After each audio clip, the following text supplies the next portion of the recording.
Hey guys, welcome back to my channel, and today I wanted to show you all of my June favorites. I have quite a bit of beauty products and then a couple kind of entertainment things that I wanted to talk to you guys about. So if you want to see all my favorite products of the month, then please keep watching. First of all, I think you guys are all sick of hearing me talk about ColourPop, but I did want to mention some of my new ColourPop favorites. Sorry, there was some background noise, so I shut the window, so hopefully it sounds a little better now. But like I was saying, I wanted to talk to you about some of my ColourPop favorites, because I know in my last month's favorite, I talked about the ColourPop shadows being a huge favorite, and they definitely are. Since then, I've picked up even more shades, and I'm totally addicted. But there is some other products that I really love from ColourPop that I just want to mention in case you guys didn't catch my other videos. So first of all is their highlighter. This is their Super Shock Cheek in the shade Flexitarian, and this is just the most perfect highlighter if you're fair. I'm wearing this today. I know they have several other colors of this, but this I believe is like the lightest one, if not one of the lightest ones, and it's just super beautiful. I applied this with a damp beauty blender. I'm wearing this today, and tons of you guys recommended this as your favorite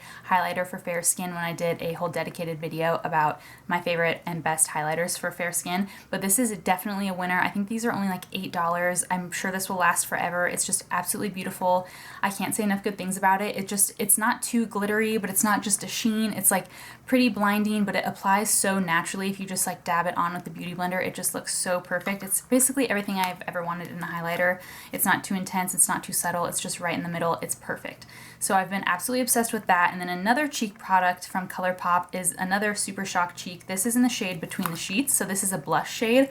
I'm wearing this shade as well with another blush on top today, but this is beautiful on its own. I find that this is just like the most natural, like your cheeks are rosy and flushed color. It's not shimmery, it's just super like basic and beautiful, and I find that this is like a great everyday blush for me. I've been using it literally every single day. Sometimes like today I'll put a different blush on top to make it a little sheeny or kind of amp up the color if I want my makeup to be a little bit longer lasting. But this is just so beautiful. I would definitely recommend their cheek products. This I also apply with a beauty blender, and I've just been loving this shade. I'm also using this product today and have been using it in several of my videos lately, so I'm sure it won't be a surprise. This is the ColourPop Brow Boss, and I have mine in the shade Ash Brown. So like first off, this looks like it'd be really dark. This is another one that I mentioned in my favorite brow products video for cool tone blondes, and I think this is just the most amazing brown shade if you're like me and you have kind of cool toned brown brows, because a lot of times brow products can be too green or too warm or just too light or too dark, and I kind of have these kind of cool toned but medium toned brown. My brows aren't super dark, but they're definitely a lot darker than my hair, and sometimes kind of the taupey color that tends to be the only options for blondes is just too light and too warm for my brows. So this is absolutely like the perfect color match for me, and what I really like about this is the color is very dark, but it's not too pigmented. So you can kind of build this up really easily. I find that using this makes my brows look really natural because I don't get kind of like too much dark color all at once and then it fills it in like a Sharpie brow. I find that I can really easily kind of feather my brows out and make like natural hair-like strokes with this, and I just love that. I find that this is absolutely beautiful. It's a nice skinny pencil. I'm trying to get the cap off. My hand is too greasy apparently, but it's just a nice skinny pencil. Oh my gosh, I can't open it. Okay, well, you'll have to imagine it, sorry. It's just a nice skinny pencil like the Anastasia Brow Wiz, any of those. Again, I do a more in-depth review in that other video if you want to check it out. Last ColourPop product is the ColourPop Lippie Stick in the shade Oh Snap, and this says it's a matte, but it's definitely more of a creamy finish. I'm not wearing it today, but this is like my favorite everyday Your Lips But Better, just like easy lip color at the moment. I absolutely love the shade. This is literally the perfect shade for my lips. If I just kind of want to amp it up a little bit, you can hardly even tell that I'm wearing a lip color because it's pretty close to my natural lip shade, but it's just absolutely beautiful. It's a nice like neutral pinky nude shade. Nothing too crazy out of the ordinary. Just for me, I find that it's the perfect shade for my lips. I also just really like the packaging, and since the finish is kind of creamy and a little bit sheeny, even though it says it's matte, it's easy to just kind of swipe on. You don't have to worry about it. It fades really nicely, and it's just one that you can kind of touch up easily throughout the day, and the packaging just makes it easy to kind of throw in your purse. And it's just kind of a no-brainer. Plus the price point for ColourPop is amazing, so you just can't go wrong.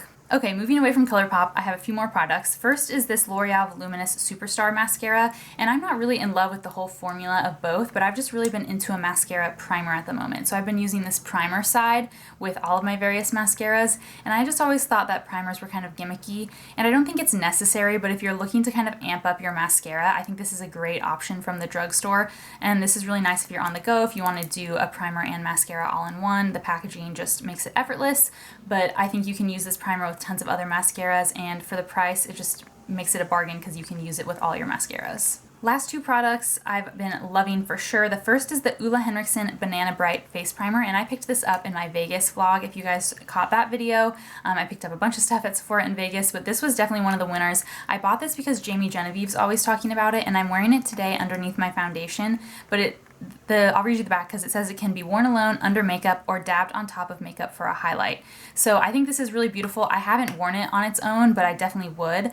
It has vitamin C and banana powder inspired pigments that kind of just brighten up your face, and I find that this is a really nice kind of brightening and luminous primer, but doesn't make you too oily, because personally I have really oily and acne prone skin, as you know, so I like to wear a lot of like full coverage matte foundations, but sometimes they can just look a little too ashy on my skin. But I don't want anything too greasy and slippy and shimmery under my foundation, because I'm just going to end up looking oily at the end of the day anyway. I don't really need help from my primer there, but at the beginning of the day I still want my skin to look luminous. So I find that this primer really achieves that for me. It doesn't make me too greasy throughout the day, but it does still give my skin that luminosity right away when I apply my foundation, and makes sure that I don't look like too matte and ashy and old and like I'm wearing a mask of makeup. So I've really been enjoying this. I would definitely recommend it. It's a little pricey, but I think it's beautiful. Last product is a foundation, which I'm actually not wearing today because I'm testing a new foundation, which will be my next video.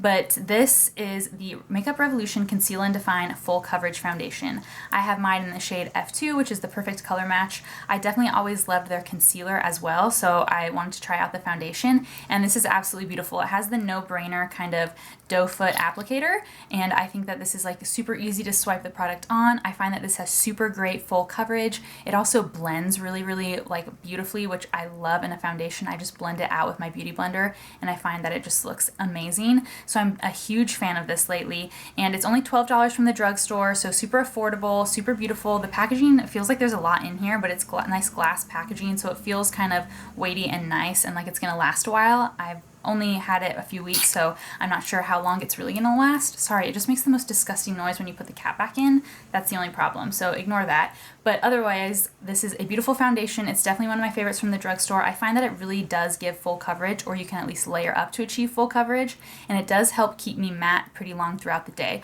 This is kind of the perfect finish for me because you put it on and it doesn't dry too matte on your skin. It kind of gives that like natural dewy finish until you set it, but it keeps you fairly matte throughout the day. And I mean, I do have to touch up, but I have to touch up with basically every foundation, so I don't mind.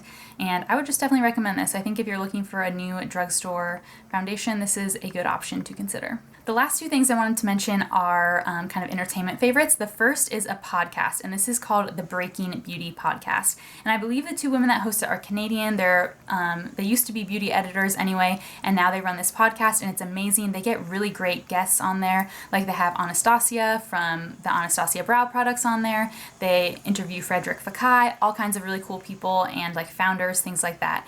So I've been loving this podcast, and they get super in depth into like ingredients and products and kind of educational aspects of all the different like things in the makeup industry. So I think if you're really into beauty like I am, it would definitely be one to check out. Okay, the background noise is unreal right now.